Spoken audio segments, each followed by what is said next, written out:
State-led protests against proposed tax hikes are causing a major headache for Kenya's government.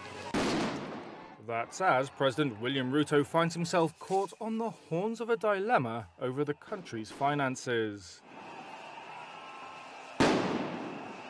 One of those horns is Kenya's public debt. It stands at 68% of GDP.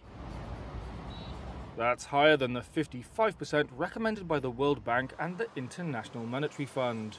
Amid acute liquidity challenges and uncertainty over its ability to access capital from financial markets, Kenya has turned to the IMF for help.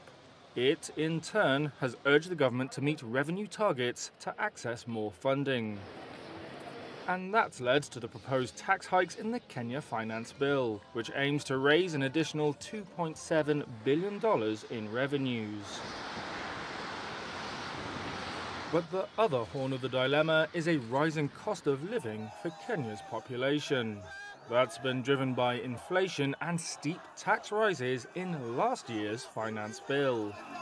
Ruto, elected on a pledge to uplift the lives of the poor, used the 2023 bill to introduce a housing tax and to raise the top personal income tax rate.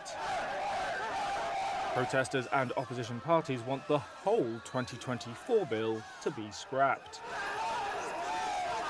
The proposed measures that have triggered protests include new levies on basic commodities like bread, vegetable oil and sugar, as well as a new motor vehicle circulation tax. An eco-levy on most manufactured goods, including sanitary towels and diapers, is also on the cards. In addition, the bill proposes increasing existing taxes on financial transactions. Ruto has since endorsed recommendations to scrap some of the taxes, including on car ownership, bread, and the eco-levy on locally manufactured goods. We are going to have a conversation.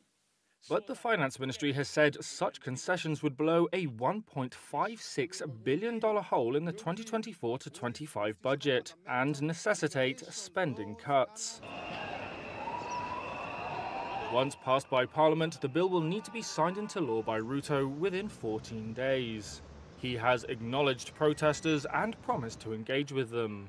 It's unclear when this will happen. It's also unclear whether the protests will intensify if the bill is passed. The social media-driven movement lacks a clear leadership structure, but many young protesters have vowed to keep demonstrating.